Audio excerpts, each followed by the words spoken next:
I mean, the most common mistake is thinking that they can go after 50 accounts and just throwing them in there every Monday and then just not doing any sort of personalization, not doing any sort of account deep dive, and not really understanding it.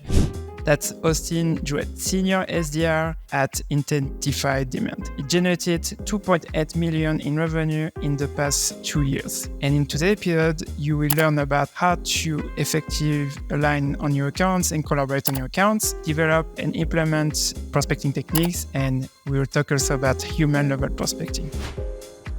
Austin, can you walk us through your initial steps when approaching account-based prospecting? Yeah, 100%. Thanks for having me on, first off, and everything like that. Glad to be here. But yeah, taking you guys through just high level what I think about whenever I'm going through and approaching account-based prospecting. The first thing that I'm going to be doing every Monday, this is kind of my workflow every week. Every Monday, this front loads my workflow. It's slow at first, but it gets into it. This is why I do this every month, or every Monday rather. So what I'm doing here is the first step is I'm understanding the ICP, right? What pain points are common with the ICP, et cetera. I want to know everything about this ICP that we're selling into, especially if I'm a newer SDR or even at a newer company as a tenured SDR. Second step there, I'm going to be finding 5 accounts that are within that ICP. And then the third step, correlating to that second step, taking a deep dive into each single one. And what I mean by a deep dive is I'm talking if they're a public company, I'm talking about their 10K. I'm talking about news reports. Anything to be used is what I like to call business level personalization. This is something that is going to benefit you in a later topic that we're going to talk about in terms of workflows and prospecting at scale. Flowing into a 4th step there, I'm going to be taking each of those after I've taken a deep dive on that Monday. I'm going to find 5 to 7 contacts at each account, go in one by one, add the personalization snippets that you think is relevant to your product, to your offering, anything else that you want to call out. You can find all that on their LinkedIn, socials, anything that's public. You can even use Twitter as an opportunity to find something to personalize to, right?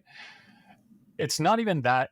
Those are just the 5 steps. That is the baseline. That is what I'm doing every single Monday to front load myself for that week.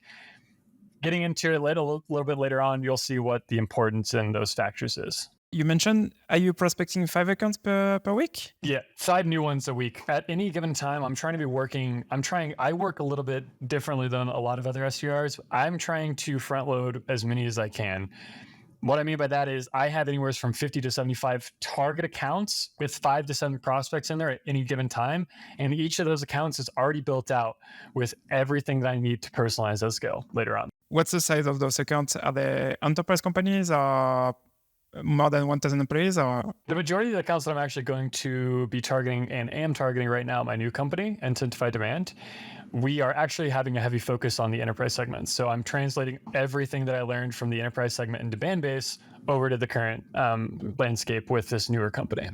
For the audience, what's enterprise means for you? Because at some companies, before for me, it was everything above 500 employees. At some others, it's above 5,000 employees. So. For sure. So the revenue band that we're really targeting right now is 500 million and above on the enterprise segment. That is something that we're kind of working on. So it's a little bit of a niche question for us because we are a smaller company. We're not as established in that kind of workflow yet. And so that's actually something that we're kind of working on currently. I wanted to ask you a question around, you are saying that you are doing a deep dive on your account. So how much time do you spend per account? And do you have like a checklist to use for each account? Or? All I'm doing for the account, the checklist that I would have here, let me pull up my little sheet here just so I'm keeping myself honest over here. Every time that I'm doing a deep dive, I'm looking at their ICP. I'm pulling in, and if you guys ever want to learn a little bit more about this, definitely reach out, whatever. But high level, what I'm doing here is, let's say, for example, I'm going after Autodesk. The first thing I'm going to be doing is I'm going to go to Sales Navigator, look at their insights, look at who was hired recently on the executive or C-suite team that's relevant to my product and my solution that's within our ICP. I'm going to pull those, but set those aside for a little bit. Taking the deep dive into the account, then I'm going to go to their website. If it's a publicly traded company, I can easily pull up their 10K. I can copy all that 10K, put that into ChadGPT, and have it spit out specific prompts that I have on a different spreadsheet for my workflows. The prompts that I'm using are very specific to what I care about in my niche. But that's what I'm getting at there. That's the first thing that I'm taking a deep dive on is their ICP. What are they? Who are they selling to? I know that they're in my IC, but now I want to figure out and understand their business. Who are they selling to? Then the second step that I'm going to go there is anything that's competitor differentiators from them and their specific competitors. Don't care about my company. Don't care about anything like that. I'm comparing them to their competitors and what's differentiating them.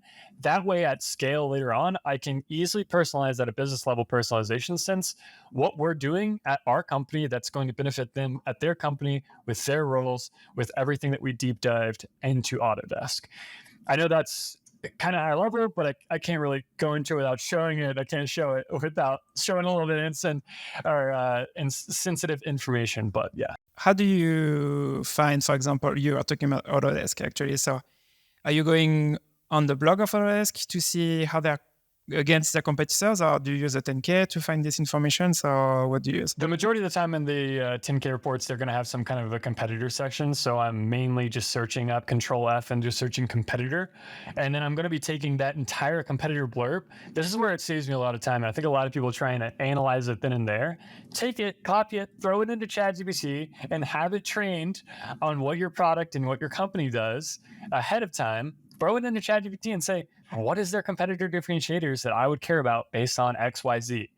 ChadGPT is quite literally one of the easiest tools that is overlooked. I know it's got that buzz around it, but I feel like it's just got a buzz, but people don't ever take a deep dive enough into actual what the capabilities are. ChadGPT, actually, I was using it a lot at my previous company because I was working with in the data space, so working into Snowflake, Databricks, tools like that. I was pretty lost, I would say, with the buyer persona. So it was hard for me if I was reading a 10K or the transcript of a podcast episode saying, okay, the prospect said this at this, I don't know, at 5 minutes on the interview, I can use that in my outreach. And so I was using actually ChatGPT to help me, okay, based on the pain points we're solving or the value we're bringing to companies, I was training ChatGPT to say, okay, read the transcript, and from this transcript, find me the changes, the pain points we can help with, or the value, the value we can bring to them. And I learned a lot with using ChatGPT, actually. 100%. I wish I would have known about it 6 months into my first SDR role. It would have made my life a lot easier.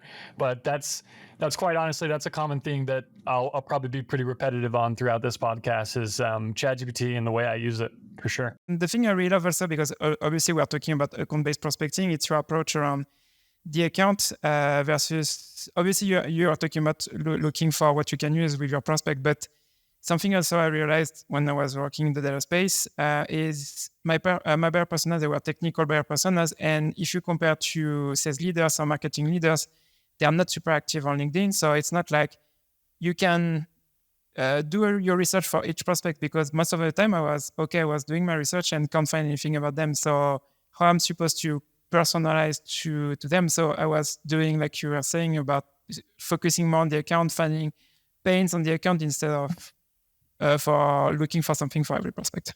Yeah, I think I always just treat it in 2 buckets. First bucket is human level personalization. If you can't do that, go to the second bucket is business level personalization. You have to add some sort of personalization. It cannot just be, hey, X, I'm Y, we do Z. No one's going to respond to that. That's just not how it goes anymore. The days of sending 10,000 emails in a day to the same company and hoping one of the company employees responds back positively, they're gone. They don't exist anymore. So 100%, you're correct. Yeah, absolutely. You're talking about public trade companies. So if they're public trade companies, you have the 10K reports. But if they don't have the 10K reports, what's your go-to list to research the second? Go to their website. First thing I do, go to their website. So cliche, but the first thing that you should be doing is go to the website, look up their competitors. Some websites will have their competitors listed, especially if they're not publicly traded, because they want to get their name out there. They want to get to that point to where they are traded. To do that, they need to beat out their competitors. They're always going to be talking about their competitors on there most of the time. And then the second thing that I'm going to be looking at is each of their products and solutions. This way, that's something that I look at specifically for my ICP, is because for our lead generation capabilities over here at Intentify Demand, that's something that I care about, right? So you just need to find out something that you guys care about. For example, if you're selling an SEP and you know that it only integrates with XYZ CRM, well, what we can do is we would literally match that install base to prospects that would actually have that CRM and be useful. So keeping it relevant in that regard, like The website is going to tell you all that. There are so many tools out there. There's a tool called BuildWith. It's free. You can literally add it on Chrome extension. It'll show you their install base of CRMs, SAPs, everything. Stuff like that is free to use. Go to their website, look at their website, take a deep dive onto that website, understand your ICP and your business. That way, when you get on the phones or even writing an email, you already know on your sheet that we're going to build out in a little bit, you already know at scale, you write XYZ. I saw, your company grow 20%. Or if they're human level prospecting, throw it in ChadGPT, use it, use resources to your advantage. That is the main thing that I would like to get a point across for sure. I love Build actually when you can find the technology on the website of your prospect, because sometimes also I know on the audience, and sometimes I have questions around this specifically around what do you do if the technology that you're looking for is not on the website. So what do you use? For example, here you were talking about ACP, for example. So what do you use for tech that you can find on the website? Get on the phones, start loading up the manager level people and the ICs and start getting in there and asking them questions. That's, if you have to do it, that's what you got to do as an SDR. You have to think a little bit outside of the box. So if you really want to know, is XYZ using this specific product? Start building out a list of LinkedIn contacts, an automated sequence to literally just ask individual contributors at these companies that you're targeting, hey, I just can't trying to work your account. Like, be a human, which is what we'll get into a little bit later. Talk to people, build relationships. You don't have to get a meeting right away. That's what I would recommend there. That's what I do 100%. I think obviously the best way to find what they are currently using, because sometimes what you find with using a tool, it's not super accurate sometimes. So sometimes they're switching or migrating to another tool. So that's sad. Something I found useful actually when I was working with tools like Snowflake or Databricks. Unfortunately, you can't find that on the website if they're using Snowflake as a data warehouse. And so the way we were using it was looking for the keyword on, for example, on LinkedIn under the employees. So for example, if you are typing Snowflake and you are seeing people mentioning Snowflake on their job description, you know that they were using Snowflake. Or maybe also in the job description that the people they are currently hiring, you know that they use Snowflake as a data warehouse. So that's also another thing you could use. Nice. I didn't even know. That's awesome. And if you want to know about Salesforce, for example, you have people with Salesforce developer under the title. So nice. I saw when I was preparing the interview, actually, on your LinkedIn profile, you are talking about the SDR account alignment process, because I imagine with the account-based strategy also, you should be aligned with your AE. So could you explain your account alignment with your AE process, and how do you develop that, and how is it helping you with your prospecting efforts? This is my bread and butter, if you were to ask me what my bread and butter was. So at Demandbase, my time at Demandbase on the growth segment, I actually ran into a problem where working efficiently and collaborating with my AEs was kind of an issue. So I was coming from an SDR perspective. I'm like, well, hey, I want to hit my numbers. What's the best way I can hit my numbers? So the first thing that I did was, what's a better way that we can collaborate, make this a lot more easy to actually push through deals and get to the money a little bit quicker on both ends, SDR and AE. Okay. What I did there is I found out the spreadsheets were my jam. I wasn't really using spreadsheets at that time, so I started using them, and I found out a very easy way to segment, because I ran into an issue. I had 5 AEs at the time, at one time. 5 AEs is a lot, even in a growth segment. That's a lot to juggle with different personalities, different pitch styles, different accounts, different industries. So it was just a lot, right? So the easiest thing that what I did there is I came up with a way to have all of our account document notes in one sheet where I had individual tabs for each specific AE and their specific accounts. So alongside, I also have my own little sheet within the spreadsheet that is it's a catch-all, if you will, of all the accounts that I'm actively working, not just separated by the AE. That way, when I'm going through and cold calling or doing emailing, I have one sheet of all my accounts that I'm actively working on. I'm working about 50 to 75 at a time. That's manageable. That's one of the key things that we learned as well, is keeping a very manageable book of business, especially as an SDR, working with so many AEs. That way, all the accounts that I'm working on, whenever I'm doing cold calling, everything, I have everything in my tips, right? Doing the work on the front end to reap the rewards on the back end. That is what I say every single time anyone asks me why I did that.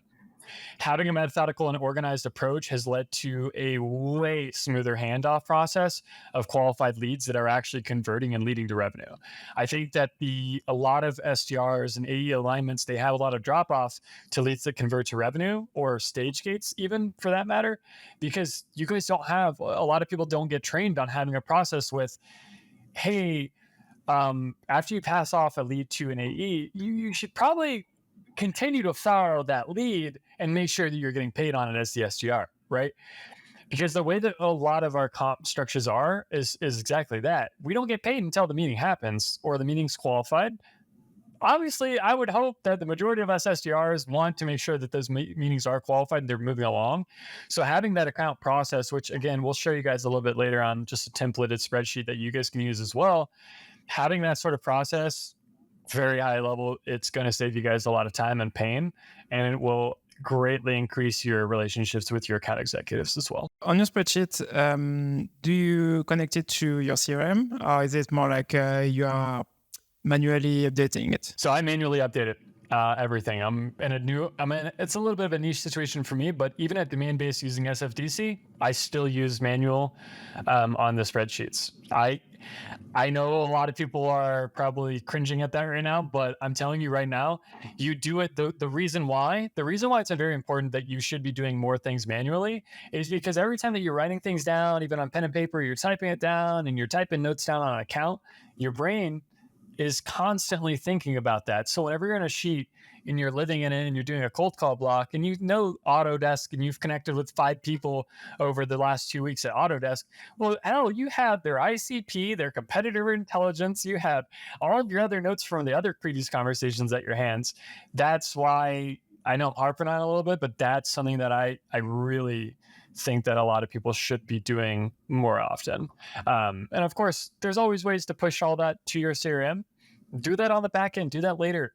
Focus on what you can control right now. Focus on what you can do later. That's kind of been my mindset going throughout that process right now. We'd love to see the spreadsheet because we're talking about it. So do you want to share the screen? Yeah, 100%. Let me share my screen. This is quite literally high level. Obviously, I wish I could show you guys what it would look like built out. I just can't do that. There's a lot of sensitive information on some of the accounts that I'm working right now. But high level, I'm going to go through each of these columns. Column A, account name. Just throw in the account name, right? Status on the column B. This is something that I implemented at the beginning of this year, actually. This was very easy. First off, what I was doing was I was color coding. Like if I didn't want to reach out to an account, I would just do red. Or if I already had a meeting with an account, I had green. Now what I have here is quite literally just a drop-down menu. Okay, opportunity, you're working the account, it's pending, you're nurturing the account, they're disqualified, they're in an SQL stage, prospect, disco, whatever, all customized. The reason why am I reaching out to this account? This is something that I'm filling out in the top 5 accounts on every Monday that I'm pulling into this sheet, right? I know that they are a good fit, or if they're the disqualified account, the reason is they're closed lost, right? I know not to hit them for a little bit. I have all of these different stage gates here. This way, it's very easy for me to go into this account sheet when I'm on cold calls or looking to prospect midweek, pull out all the ones that are DQ'd, whatever, right? This makes it very easy. Then what I have here is I have a section with AE notes. This is where the AE collaboration really comes into play. I share this and I make it very clear, and I do not position it in a way where it's going to increase your account executive's workload. Because let's be honest, if you go to your account executive and say, here's this sheet, I want you to keep up with it all the time with me, they're not going to do it. They don't have time for that. Set up a biweekly sync. That is whenever you guys would be going through this. Now, the reason why I have this here in the AE notes, if the AE is also doing prospecting, which the majority of the time AEs are doing now, they can come in here, add their own little notes, or if they're doing their own cold calling block or emailing block, they can come into the sheet, they live in it. I've built everything out for them. They don't have to do any of this. I'm doing it for them. Then I'm going to have my SDR notes and next steps or anything like that. So for example, if I'm on a cold call with Autodesk and I got off with the VP of marketing and she said, hey, I want you to reach out to XYZ on the demand generation side of the house. I'm going to go in here and write XYZ, reach out to XYZ. Like that is what I'm going to be doing. That way, me and my AE are both aligned. As soon as I do that, after I hang up on that call, I'm also pinging my account executive on Slack, Teams, whatever form of communication that you guys use, and letting them know, hey, I just connected with XYZ. I already put the notes in the doc. Here's what I have. Do you want to tag team something, or is this valuable information where we can hit someone else that you've been hitting? It's constant collaboration that is key. Do not be afraid to waste your AE's time. You're not. The only thing that would be wasting their time is if you told them straight up, hey, I want you to fill out this account sheet. They're not going to do that. Right? Like treat it as a partnership. You are not their boss. They're not your boss. Partners, peers. Then I have next steps here, which we just touched on. And then I have anything that do it. This is whenever I'm doing my Mondays. I'm going through here. I'm doing anything to do with account personalization. I know exactly what that account does, who they're selling into, their target addressable, their total addressable market, their competitors. I'm doing everything on the front end. That way I know if they have any active competitors that we are currently working with. I can say that in my outreach. Hey, we're already working with XYZ. They see us as a good company. You might as well too, right?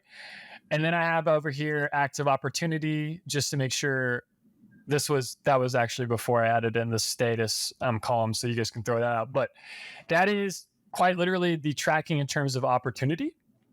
And then did you have any questions in terms of that page before I touch on this one? Yeah. Can you go back on the first tab? Yeah, for sure.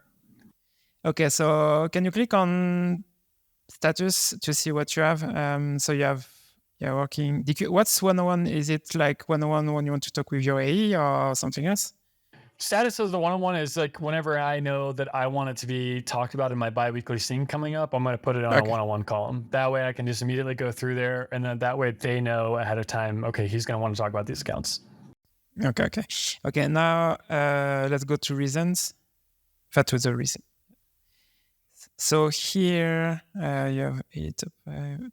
For example, for A top 3 or A top 5, is it the AE giving you that's one of the top 5 accounts, for example? Or 100%. So that would be labeled as the account that your AE has given you, and he said, these are my top 5 accounts. He or she said, those are my top 5 accounts. Work them. That way I know those are differentiated between the ones that I'm prospecting. MQA, is it marketing qualified account? Yes. Mm-hmm. Okay, and so how do you define that? So that was actually defined previously by Demandbase's marketing team, but over here on my end, anything that's considered a marketing qualified account, that's something that we're actually working on right now in terms of identifying. Our product at the new company is quite literally able to be used with the majority of companies out there. So we're trying to figure out those stage gates right now. But the reason why I still have them in here is because once we get to those stage gates, I will be utilizing that specific column a little bit more. Okay. And Shark Week, I imagine that's something from Demandbase. Yeah, so that's something I'm going to be bringing on over here for sure. Shark Week is basically the 1 week in a quarter where you are going ham. You and your entire revenue org are all dialing, you're all emailing everyone. I'm talking CRO, CEO, everyone's involved. That way, whenever I'm tagging these accounts, like I'm making a separate spreadsheet on that week, and I am like the week ahead, like that's a whole different thing. That's a whole different account process, to be honest. But yes, you're correct. Yeah. Perfect. Okay, no, that was good. Thanks for sharing this. I think it's specifically to improve your relationship with your needs. I think having this spreadsheet, it's super good. So 100%. I think I've worked with 9 AEs now, and I think 8 of the 9 have all came to me and said that this sheet was something that they never even thought of, they loved, and was easy in terms of collaborating with their new SDR. Like I'm saying right now, if you were to come in, the first thing that I do and that I've been doing ever since I built this process out, when I get put with a new AE anywhere, I run through this literally what we just did. I run through it with them, very high level. I say, this is what I'd like to do. Does this make sense? Like, does this help you or does hinder you? Always get their opinion, because if it's going to hinder them and they're already doing something similar to this, just use their sheet and incorporate what I just showed you into their sheet. Collaborate with your AE, be a partner. That's the main thing for sure. And what's the second tab actually? So opportunity tracking template. So yeah, so this opportunity tracking template here is, I mean, obviously, like I mentioned earlier, we SDRs, we want to make sure we're getting paid. I love to be meticulous on how my deals are moving. I'm heavily involved in all their deal processes from the moment I cold call and book a meeting to the moment that the procurement has been signed. Everything, I'm in that whole process. So I like to take that deep dive into it. I'm going in, making sure that I know the date that it was booked, the meeting date that's going to happen, notes from that cold call or the email on how I booked that meeting, anything relevant, the opportunity link in the CRM, who's rep, like the rep name, and then the link to a cold call. The majority of my wins come from cold calls. I think about 95% of them right now. So the majority of the time, I'll just put that cold call link in there. I'll have AI summarize it, and that's going to be what I put into the notes section. That is whatever. Yeah. You are mentioning earlier we are talking about being comped on meetings books. At Demand Base, where you comped on meetings book, opportunity created, or also source revenue? Yes. So we got gold on a little bit of a different bucket in each, if you will, but hopefully I'm not going too into the weeds. But high level, what it was is SQL at Demand Base was a sales qualified lead. That's whenever you would book a meeting, the meeting hasn't happened, but it's qualified. You cold called someone, you did not get paid on that. The way that you would get paid is in two buckets: discovery calls and demo stages. So whenever a call went to discovery stage, I booked it, that meeting happened, it was qualified. That would be one stage gate. You'd get paid a specific portion on that. Then on the demo stage, once the discovery call moves to a demo stage where the AE or the account executive is actually pitching, doing a demo, and not just qualifying out the prospect, that is a separate bucket that we get paid on as full credits on that op. Then the third bucket is a closed one bonus. I won't say that percentage just in case, but there is a closed one bonus percentage, assuming that deal did close. The deal cycles there, the average deal size was anywhere from 50 to 100,000, and the deal sizes, they took about 3 to 6 months to close. Now I wanted to focus more also on your relationship with AEs, because I think the spreadsheet is great to have this to improve your relationship with AEs. And you are talking about having a bi-weekly one-on-one with them. Do you have other ways to improve your relationship with your account executives? I just think that the open communication is honestly, and we'll touch on it a little bit, it just goes back to the being human thing, to be honest. I think a lot of newer SDRs that are a little bit wet behind the ears, which not on them, it's not on their leadership either, it's just new to them. I think a lot of people are just scared to collaborate with people that are in account director positions that are above them, especially newer SDRs. They just really don't understand that you can collaborate with them and treat them like a partner instead of just like you're working for them almost, because that's really not how it is. And if you're in a spot like that, I encourage you to really take a look at it and from an outside perspective and position it as what I just mentioned. I know that's probably not the answer you're looking for, but that's honestly, that quite literally is what I would say to get better communications, is just treat them like you just met someone at a bar that you want to be friends with for the next 5 years. Like, just treat them like a friend. That is going to build your relationship more than any spreadsheet would do. And actually, if you are talking about being a human being, so, and I know that's something you wanted to talk about today, so it's human level prospecting actually. So how do you approach that with your prospects? Or how do you structure a conversation to be more engaged and productive with your prospect? Human level prospecting is something that I'm trying to come up with. I'm sure the name's been around for a little bit, but something that I'm trying to coin a little bit on. So honestly, the easiest thing that I think of whenever I say human level prospecting is just being genuinely curious about these folks. They know you're about to pitch them, especially if you just connected with them on LinkedIn. Like, they know that at some point, even if you are being friendly or just a human with them, they know your job is to do sales. And that's what LinkedIn platform is used by a ton of SDRs and AEs on, right? The key here, especially all the back and forth, the key here is literally just ask them for advice or help as a starting point. Like, genuinely be curious, especially if you're newer in an SDR role at a company that you're not familiar with or a product. Like me, for example, I'm coming from a role where I was very tenured, did very well, generated $2.8 million in revenue, but now I'm in a company where I don't know the offerings. So my first thing that I'm doing is I'm going to my network and all my ICP, and I'm asking them a simple question. Hey, I just joined this company. And I know this is completely out of the blue, but I'm just genuinely curious. Do you mind if I ask you a few questions based on what my ICP would care about and see what the pain points are in the industry right now. Obviously I know you're my ICP. I'm not really trying to pitch you right now. I will in a month or two, wink, wink, make a joke out of it and just ask a question. Say, do you have a couple minutes for me to just ask you a couple questions whenever you got a minute, or something along the lines of that, right? The majority of the time, these people are going to answer back to you. And the reason why, psychologically, is because people like to talk about themselves. People are going to respond back to you if you're just genuinely curious about their role, their job, their life. People like talking about themselves. So just be genuinely curious. These people know that. Then you can work it in as you're going. And the thing is here, it's not to get a quick win. I mean, I had a very good conversation with the global demand generation leader over at Google. Whenever I first joined my company, I literally day one, October 16th, of my new company, I asked him, I said, hey, I just joined the company, and asked him that question I just mentioned. We had a conversation for about 2 weeks back and forth. He came in inbound. We had a really good, not inbound, outbound, but we had a very good conversation, and it's going to be turning into a large cycle and campaign and deal and conversation and everything like that. I know I just blurted out words, but hopefully that makes sense. That's kind of what I'm getting a point across, is just being human. I mean, roundabout way, just be a human. Yeah, and I think the other thing also, what you are trying to do is for your focus more on getting help, trying to understand them also instead of just trying to pitch. And I think that's why the prospects are more receptive to this, because people are more receptive to help someone, for example, when they are more genuine about you and they want you to understand your situation.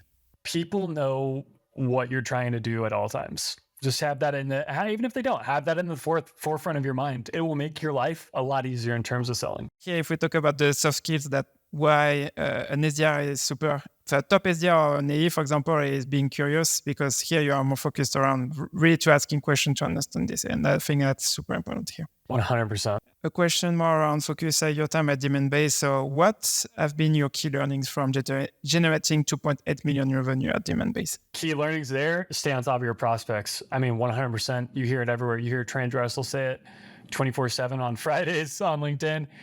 I will say generating $2.8 million in revenue at Demand Base, that has been one thing that's been a common theme. Is the only deals that have converted were the deals that I, as the SDR, were also coming over the top on AE notes. Let's say for a live example we had at Demand Base specifically, there was one deal at XYZ company where I had sourced 3 months go by. The demo was happened. They were in a contract stage. The AE had some drop off. Well, turns out that person was just let go. The AE wasn't going through and trying to back channel. So I, obviously, as the SDR, wanted to get paid. This is the difference where a lot of the SDRs that I know will just leave it be. It's the AE. No, it's a collaboration. It's a partnership. So I took it ahead of my time. I went ahead and just reached back out proactively to the account, started reaching out, following up throughout the account, saying, hey, we already had this meeting with XYZ. Here's what XYZ was said. Sorry to see that they were let go, but this was definitely top of mind. Let's reconnect. Then that meeting came back and they rebooked it. They closed about 3 months later. Things like that, that is something that I mean whenever I'm talking about following up, not specifically just in a cadence. Here's the thing. You can have a cadence for XYZ persona, a cadence for that persona, a cadence for that persona. Cadences are cadences. Like, it's our luck. And I hate saying that. It's luck with the side of actual work, and the actual work that's coming in is like maybe 5% of the meetings that you'll book, and that's what we were talking about earlier. But it's not even that. It's focusing on what you can control, right? Something you mentioned here that I forgot, and for me it took me a few years, because I think an issue we're making with a lot of SDR, so it's with the SDR AE function. Generally what's happening is, okay, we book the meeting and that's it, and that's over. But I think specifically for enterprise accounts, it doesn't work this way, because the problem is, like you were mentioning earlier, you are like a prospect who had laid off, for example, and you took the initiative and you are accountable on this account and you help them. But I think for enterprise accounts, that's super interesting to think about this differently, because I know in early stage companies, generally, you don't have this, how do you say it? As they are not comped on getting more meetings than just one. Generally, they're only paid for one. And that's it. And where an enterprise account, you should pay just for one meeting, because if you are going after Google, like you were saying earlier, maybe one team is not enough to have a deal signed, for example. And I'm glad you actually brought that up, because the different business units, especially if you are in some smaller, not small businesses, but mid-market accounts, even have different business units within them. Mid-market and enterprise are mainly the ones that have different business units for sure. But it's if you've gotten in with a business unit, use that name. That's something that I did a lot of demand based for that 2.8. Use their name and outreach to a different business unit. And the way that I know who those business units are is my front loading with what I showed you guys earlier. I already know that. I didn't have to go research that or ask them. I already did that 3 to 6 months ago, right? That saved me time. Just go reach out to the new business units. You're already working with some of them. You know it's relevant. You know their company is interested. Expand. So I'm glad you brought that up. I agree with that 100%. We are almost at the end of the interview, actually. So I have 3 more questions and before we wrap up. So the first one is, what resources do you recommend for SDRs looking to improve their prospecting skills? And you can't say your newsletter. I won't, but no, honestly, it might sound cliche too, but honestly, I'm going to say LinkedIn.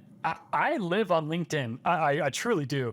LinkedIn is where I'm going. I've kind of curated over the past year and a half of building my personal LinkedIn brand. I've curated this following of and network of people that are in my similar space, SDRs, AEs in a tech or SaaS or software as a service role, where I'm getting a lot of intriguing and interesting new strategies and on the ground, boots on the ground, like strategies that are actually working from people that are at top companies like Salesforce, Google, stuff like that.